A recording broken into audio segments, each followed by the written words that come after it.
kita berikan ilmunya, kita berikan motivasinya, kita berikan jalan-jalannya ya. Ya, satu ilmu yang Anda dapatkan dari saya menjadikan pahala buat saya.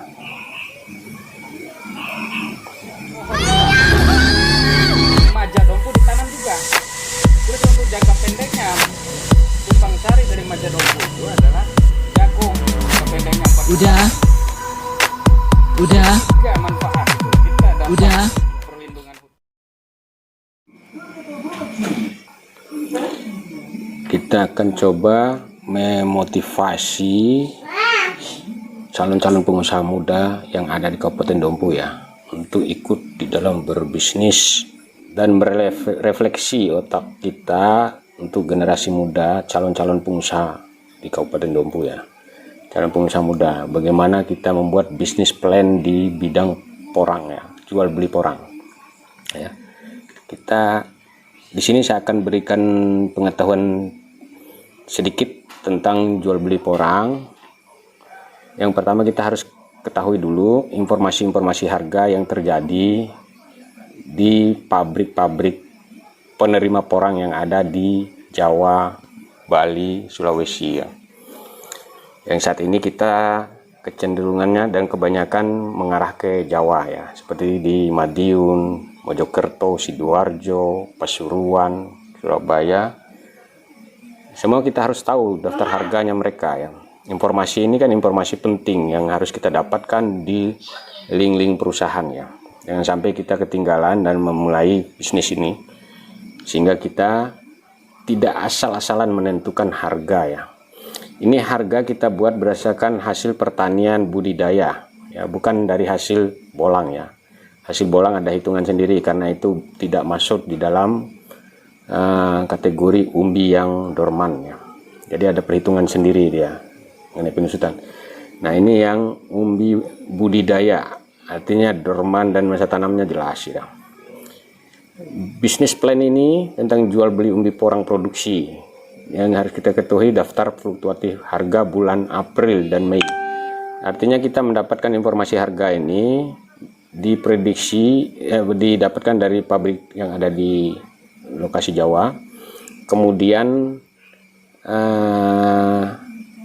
prediksi dari bulan kemarin atas bulan atau bulan Februari dan Maret apa yang terjadi ya. Nah, di sini ada item kegiatan ya, item kegiatan, kemudian harga terendah, harga tertinggi, rata-rata dan keterangannya. Kemudian ada di harga beli umbi, variannya di Kabupaten Dompu adalah 5.500 sampai 6.500 atau average-nya rata-rata 6.000 ya. Kemudian yang kita ketahui kapasitas truk Fuso satu kali jalan itu minimal 20 ton, maksimal 22 ton ya, dengan average-nya 21 ton. Biaya pengiriman yang kita ketahui 12 juta sampai 14 juta. Ini menurut informasi dari yang kurang jelas, ada juga yang 16 juta. Cuma sementara yang saya dapat informasi adalah maksimal 14 juta dengan average-nya 13 juta. Dan harga pabrik yang kita dapatkan informasinya per 25 Maret 2021 kemarin itu variatif di sana. Informasi-informasi yang kita dapat langsung dari internal perusahaan adalah 9.000 sampai 11.000 atau average-nya rata-rata di sana 10.000. Harga untuk April dan Mei ya. Nah, untuk memulai bisnis ini dengan mengetahui beberapa instrumen di atas ini 1, 2, 3, 4. Berapa sih modal yang kita butuhkan untuk menyediakan satu Fuso atau satu truk untuk pengiriman ke pabrik ya. Sekarang kita lihat item harganya ya. Harga beli di masyarakat atau di petani yang kita ketahui dari Pekat sampai ke Bima, dari ujung Sumbawa Badas sampai ke Lombok itu rata terjadi angka ini 5.500 sampai 6.500. Kita average kan 6.000 di sini. 6.000 artinya kita butuh 21 ton harus dengan 126 juta untuk 21 ton satu Fuso ya. Terus biaya pendukung dari kita adalah operasional ya. Tidak mungkin orang itu datang langsung naik ke dalam fuso. Artinya ada kegiatan ekstra yang kita lakukan di lapangan adalah seperti transportasi lokal ya. Dalam satu lahan yang kita ambil tidak cukup untuk satu fuso atau ada 5 ton 6 ton, berarti kita harus angkut ke tempat penumpukan kita atau tempat standby-nya truk fuso kita. Ini angkanya saya ketemukan berdasarkan rata-rata ya, Rp190,5 per kilogram. Kemudian biaya stockpile ini ada tempat penumpukan di satu lokasi. Selama 10 hari dalam pengumpulan, biaya sewa stockpile adalah Rp71,5. Kemudian tenaga kerja, ini mau pakai gaji atau sistem fee sama aja hitungannya ya.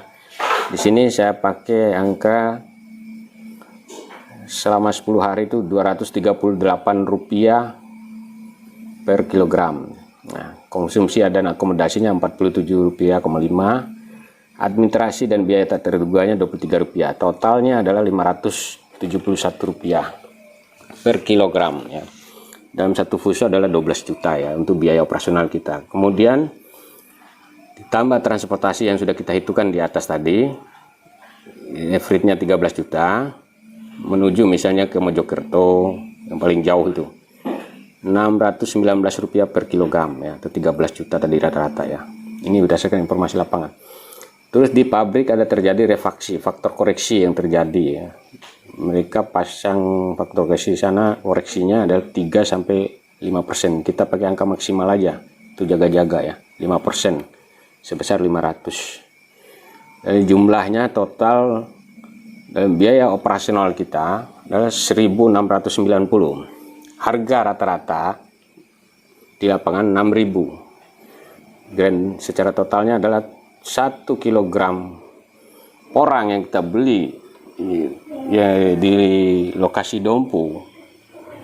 Biaya totalnya adalah Rp7.690 per kilogram. Ini modal dasar namanya ya. Kemudian berapa kita harus dapatkan hasil di sana? Setelah kita tahu harga rata-rata average-nya di pabrik adalah 10.000, sisa hasil usaha kita hitungkan di sini per trip nilainya. Harga pabrik 10.000, kita bawa 21 ton, ada 210 juta.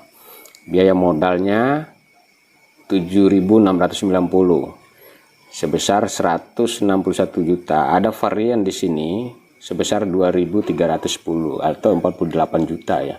Itu untuk badan usaha. Itu biaya varian bisa kita langsungkan dikatakan sebagai sisa hasil usaha ya. Yang harus kita pahami dari perhitungan ini adalah perencanaan berdasarkan rata-rata informasi lapangan yang kita dapat ya. Bukan angka hitung-hitungan di atas meja, tapi kita harus komplitkan dengan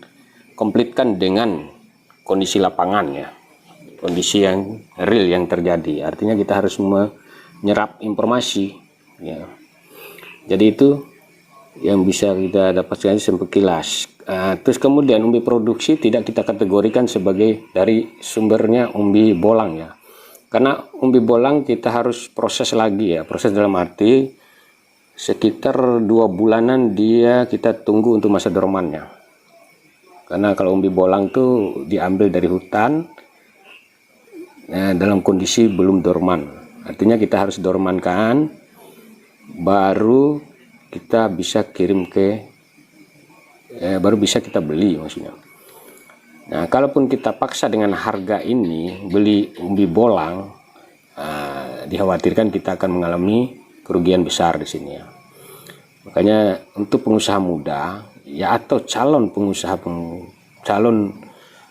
penggiat dalam bisnis plan porang jual beli ya, harus betul-betul memahami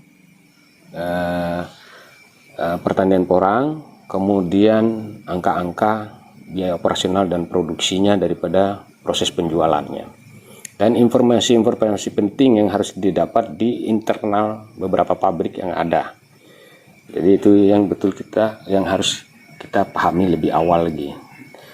Kekuatan modal tidak menentukan, tapi pengetahuan tentang jual beli orang itu penting ya. Kenapa saya sampaikan informasi hal-hal seperti ini seharusnya menjadi rahasia bagi seorang pengusaha.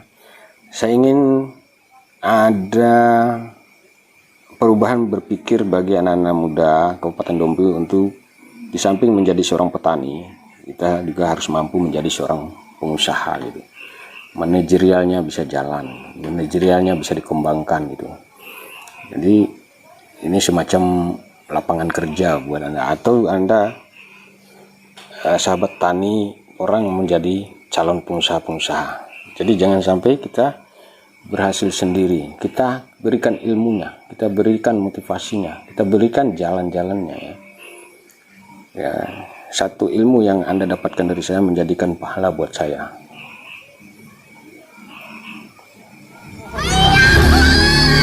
Maja dompu ditanam juga. Terus untuk jangka pendeknya, tumpang sari dari maja dompu itu adalah jagung. Jangka pendeknya 4 Udah. Tiga manfaat itu kita dapat. Udah.